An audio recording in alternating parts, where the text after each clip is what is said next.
ने 92 की बात को प्राण प्रतिष्ठा से जोड़ दिया, राम मंदिर वाले। हाँ बिल्कुल, ये फैक्ट है। देखिए 22 जनवरी की बुनियाद तो 1949 में डाली गई थी, जब जीबी पंत ने मस्जिद के अंदर मूर्तियां रखने की इजाजत दी। 22 जनवरी की बुनियाद तो 6 दिसंबर को डाली गई। तो ये बिल्कुल सच है। और अगर 6 दिसंबर नहीं होता, 22-23 दिसंबर की रात में 49 में मस्जिद में मूर्तियां नहीं रखी जाती, तो 22 जनवरी मुमकिन था क्या, बताइए आप।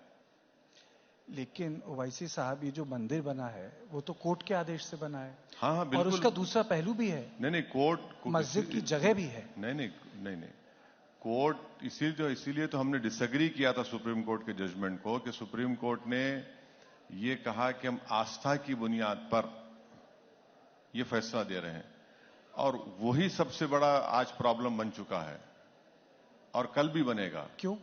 क्योंकि अगर आप आस्था को फैक्टर बनाएंगे तो फिर एविडेंस का क्या होगा।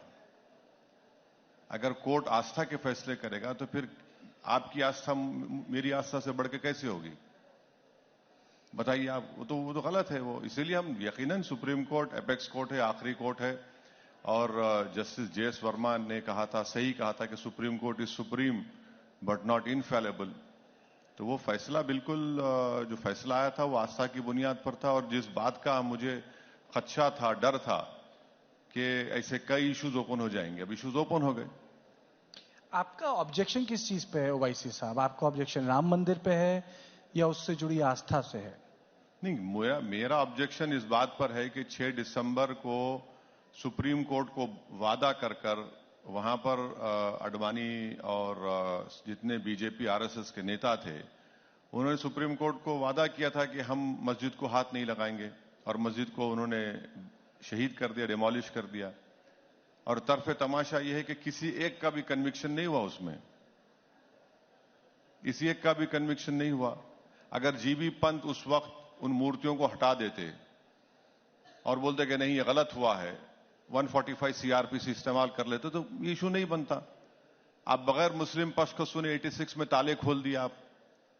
तो ये तो एक नाइंसाफी की एक पूरी लिस्ट है। तो यही हम बता रहे हैं। क्यों किसी मंदिर के ऊपर हमारे को गुस्सा होगा? भाई ये मुल्क, जैसा अभी आपने कहा, ये मुल्क की खूबसूरती, इसकी डाइवर्सिटी है, इसका प्लुरलिज्म है। इस देश का कोई मजहब कभी था नहीं, ना कभी रहेगा। ये देश तो उन लोगों को भी मानता है जो किसी भगवान या अल्लाह को नहीं मानते। तो इस देश को अगर आप एक समुदाय, रिलीजन से जोड़ देंगे तो ये तो संविधान के खिलाफ है। लेकिन असदुद्दीन जी, अगर आप एक बात कह रहे हैं कि एक धर्म दूसरे धर्म से बड़ा नहीं होता, लेकिन आप सांसद हैं, आपने संसद में जब भाषण दिया तो आपने कहा आप राम के सम्मान करते हैं, और दूसरी तरफ आपने बाबरी मस्जिद जिंदाबाद बोला। हाँ, बुरी बात क्या है उसमें? मैंने कहा कि मैं नाथूराम के खिलाफ हूं। आप खिलाफ है नहीं नाथूराम के?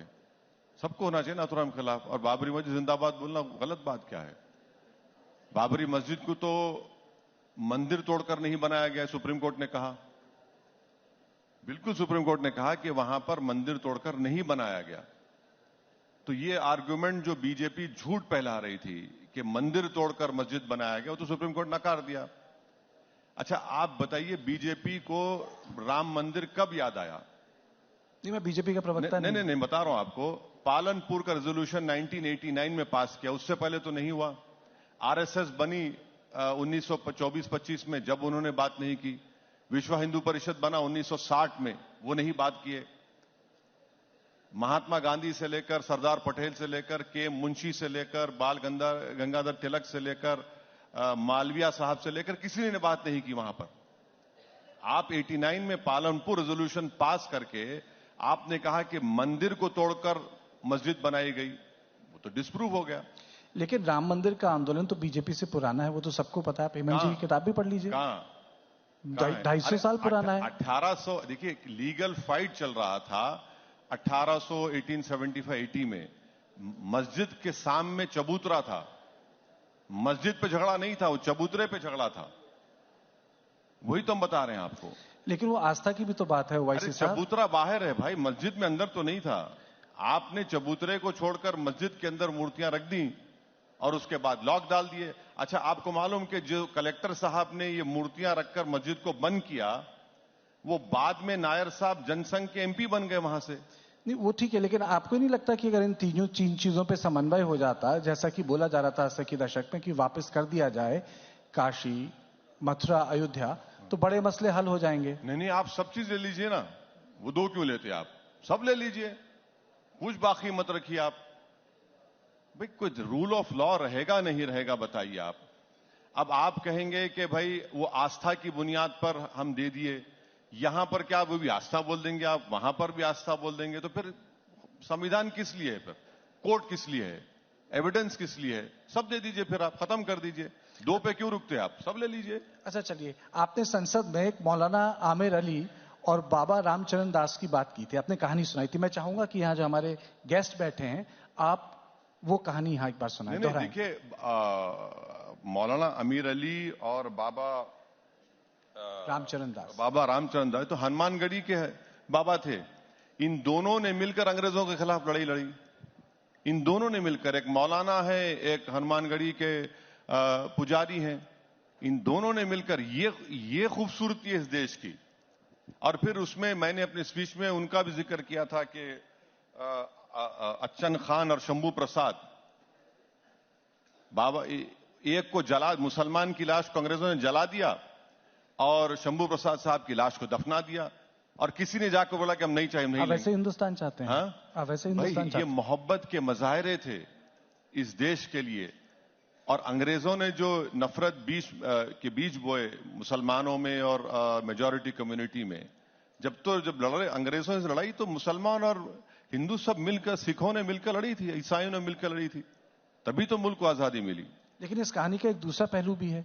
अमृतलाल नागर की जो किताब है उसमें इसका जिक्र है, और उस किताब यानी गदर की फूल में लिखा है कि ये दोनों चाहते थे, और उन्होंने मौलाना साहब ने कोशिश भी की थी कि ये जो विवादित ढांचा है ये हिंदुओं को दे दिया जाए।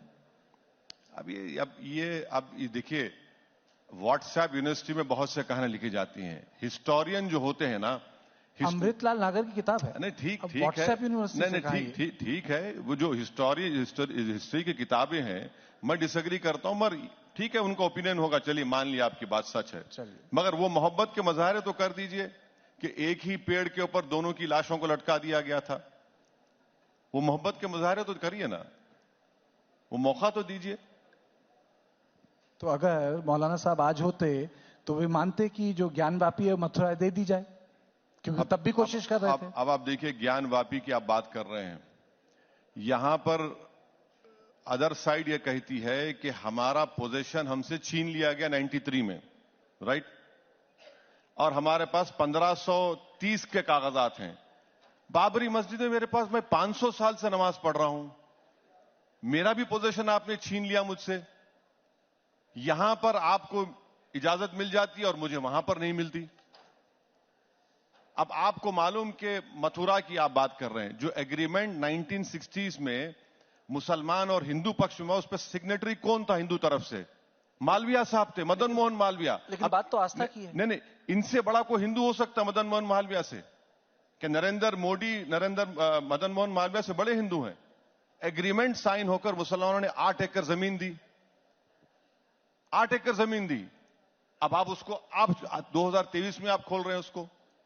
लेकिन वाईसी साहब, अगर आस्था के मामले, मेरे ख्याल से मथुरा, काशी और अयोध्या एकदम अलग हैं बाकी मंदिरों से। नहीं, देश आस्था पे नहीं चल सकता ना। कल अगर मैं पावर में आ जाऊंगा गलती से, मैं गलती से पावर में आ गया, अभी भी पावरफुल है। सुनिए आप, अभी भी पावरफुल है। अगर गलती से मैं प्राइम मिनिस्टर बन गया और मेरे पास भी 300 MP आ गए गलती से, मैंने ख्वाब में भी नहीं सोचता हूं मगर कह रहा हूं, मैं कहूंगा मेरी आस्था, क्या करेंगे आप? यही तो हम कह रहे हैं ना कि देखिए, आस्था पे नहीं चल सकेगा। ये तो हाइपोथेटिकल सवाल है, तो अदालत ने किया है। अरे नहीं, अदालत के पास तो ही लोग तो गए। आप जब 91 का प्लेसेस ऑफ वर्शिप एक्ट बना दिए, फिर आप ये क्यों कर रहे हैं? जब आपने कह दिया कि 15 अगस्त 1947 को बाबरी मस्जिद को छोड़कर जो भी रिलीजियस प्लेस होगा उसके कैरेक्टर में, नेचर में तब्दीली नहीं आएगी, तो फिर ये सब क्यों हो रहा है? फिर आप ये कह रहे हैं कि मुस्लिम पक्ष को ठीक से सुना नहीं जा रहा? जी, आप कह रहे हैं कि मुस्लिम पक्ष को ठीक से सुना नहीं जा रहा। नहीं, मैं ये कह रहा हूं कि अब कानून बना दिए तो कानून को फॉलो करिए। जब सुप्रीम कोर्ट ने बाबरी मस्जिद राम मंदिर डिस्प्यूट में कह दिया कि places of worship act 91 basic structure से उसका ताल्लुक है और नॉन डिट्रोगेशन का वर्ड इस्तेमाल किया, तो उसको फॉलो करिए ना। ज्ञानवापी पे तो अदालत का कहना है कि उसके दायरे पे नहीं आता है। किसके? कानून के दायरे में नहीं आता है। कैसे नहीं आता है? कैसे वो नहीं तो अदालत कह रही हमने है। जब पार्लियामेंट में ये कानून पास कर दिया, सिर्फ इस जगह को छोड़कर, मैं तो वो भी गलत था, इस जगह को छोड़कर सब डिस्टर्ब नहीं करेंगे, तो क्या मतलब है फिर उसका? आप तो लॉयर हैं, बिल्कुल मैं आप तो लॉयर हैं, लेकिन मुझे एक चीज बताइए, जब आपको अदालत की बात पे ही विश्वास नहीं तो मामला कैसे सुलझेगा? अदालत की बात देखिए, अदालत के फैसले को मानते हैं और डिसएग्री भी करते हैं, वही तो खूबसूरती है जमहूरियत की। जरूरी नहीं है ना, मैं किसी की तौहीन नहीं कर रहा हूं, मैं कह रहा हूं कि रेस्पेक्टफुली मैं इस जजमेंट को नहीं मानता हूं, इसमें कोई गलत बात नहीं है। एक चीज बताइए, ये आपको लग रहा है कि मुस्लिम पक्ष को या तो सलाह ठीक से नहीं मिल रही या अदालतें उनकी बात नहीं सुन रही, आप इतने बड़े बैरिस्टर लॉयर हैं, आप उनको क्यों नहीं सलाह देते? अरे भाई, मुझझसे बेहतरीन वकील वहां पर आर्ग्यू कर रहे हैं। अगर प्लेसेस ऑफ वर्शिप एक्ट 91 को सुप्रीम कोर्ट्स नहीं मानेंगे तो फिर कानून का फायदा क्या है? फिर पार्लियामेंट तो कानून बनाएगा ना, कोर्ट तो नहीं बनाएगा। जब पार्लियामेंट ने कानून बना दिया और सुप्रीम कोर्ट ने राम मंदिर बाबरी मस्जिद केस में कह दिया कि प्लेसेस ऑफ वर्शिप एक्ट का ताल्लुक भारत के बेसिक स्ट्रक्चर से है, लफ्ज नॉन डिट्रोगेशन उन्होंने इस्तेमाल किया, तो फिर कोर्ट्स को, तो लोअर कोर्ट्स को फॉलो करनी चाहिए।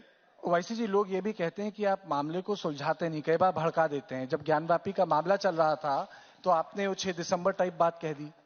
हाँ, बिल्कुल बिल्कुल सही है वो। क्यों? क्या 6 दिसंबर नहीं, क्या आपकी नजर में 6 दिसंबर अच्छा दिन था? नहीं, आपने बोला 6 दिसंबर। नहीं, आपकी नजर में या देश की नजर में 6 दिसंबर अच्छा दिन था क्या? पुराने घाव को करना अच्छी बात है। सुप्रीम कोर्ट को वादा करके आपने तोड़ दिया, नहीं हाथ लगाएंगे। अच्छा, हैरत की बात, घावों को हरा करना अच्छी बात है। देखिए, जख्म जो दिया गया था उस जख्म को याद रखिए, दोबारा जख्म नहीं लगना चाहिए। आप हिस्ट्री से सीखते हैं, हिस्ट्री को रिपीट नहीं होने देते आप। पर ऐसा तो कुछ हुआ ही नहीं उसके बाद। आप बताइए, कोई एक ऐसी मस्जिद है जहां मॉब घुस के जिसने तोड़ दिया? मॉब ने तोड़ दिया। तो आप इंतजार करेंगे तोड़ने के लिए? मैं इंतजार नहीं कर रहा, आपने बोला और हो रहा है। मुझे तो विश्वास है यहाँ के लोगों में। देखिए, मस्जिद को कैसे तोड़ा गया? सुप्रीम कोर्ट को बोलकर नहीं तोड़ेंगे, तोड़ दिए। आपको मालूम है, दिल्ली में 600 साल पुरानी मस्जिद को बगैर लीगल प्रोसीडिंग्स फॉलो करे आपने तोड़ दिया दिल्ली में। और वो सरकारी था। नहीं, आप बात कर रहे हैं अनकंट्रोल क्राउड और लोगों की, दोनों अलग चीजें हैं। वो एक सरकारी था। नहीं, वो एक सरकारी था। अब तो आपको मॉब की जरूरत भी नहीं है, गवर्नमेंट खुद तोड़ रही है। ये आरोप है। नहीं, अरे भाई, एक आरोप है, एक एनडीएमसी का एक्ट है। कोई एक्ट नहीं है, कोई एक्ट नहीं। देखिए, एक अनकंट्रोल मॉब था। अनकंट्रोल मॉब वहां पर आप कौन लेकर गए? मैं टीवी 9 के दफ्तर पर एक मॉब को ला लूं और अदालत फैसला नहीं, सुनिए, हेमंत साहब के ऑफिस को तोड़ दूं नहीं और बोलूं अनकंट्रोल मॉब था?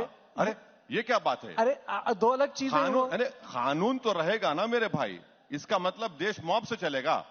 तो फिर आप एल कपूर को मना दीजिए प्राइम मिनिस्टर। अदालत, अयोध्या में अदालत, बाकी जो मसले हैं मथुरा के वो अदालत। मेरा एक ही बेसिक सवाल है, हल्द्वानी में अदालत। सुनिए, आप ही की जबान में, अगर ये मॉब 6 दिसंबर को मस्जिद को नहीं तोड़ता तो कोर्ट का फैसला क्या आता? बताइए मेरे को। ये तो हाइपोथेटिकल बात है। अरे हाइपोथेटिकल बात नहीं है, बिल्कुल जो हुआ ना, आपने फेट अकम्पली कर दिया मेरे लिए। आपको नहीं लगता लोगों की आस्था महत्वपूर्ण है देश में? अरे भाई, आस्था से देश नहीं चलता मेरे दोस्त, संविधान से चलता है। अगर आप आस्था पे चलाएंगे तो फिर आपकी आस्था मेरी आस्था बड़ी कैसी होगी? जरूरी है कानून, संविधान जरूरी है कानून के लिए, पर देश तो हमारी देश में आस्था तो महत्वपूर्ण है। नहीं, आस्था सब है, मगर संविधान पर भरोसा होना चाहिए। अच्छा बताए, प्राण प्रतिष्ठान क्या था? संविधान था या इस देश की आस्था थी, जहां इस देश के सारे बड़े लोग मौजूद थे? कौन? प्राण प्रतिष्ठान अयोध्या में। अरे भाई, मैं कह रहा हूं कि अगर 49 में जीबी पंत मूर्तियों को रखने की इजाजत नहीं देते और नायर साहब अपना ईमानदारी से काम करते तो 22 जनवरी होता। उससे पहले भी कई बार कोशिश हुई। क्या? निहंग भी थे वहां। कहां पे? अयोध्या में। ऐसा नहीं है कि जो अयोध्या का इतिहास है कि कौन थे? अयोध्या का इतिहास 25, 30, 40 फिर से बोलिए। निहंग लोग, जो निहंग लोग मूर्ति पूजा करते।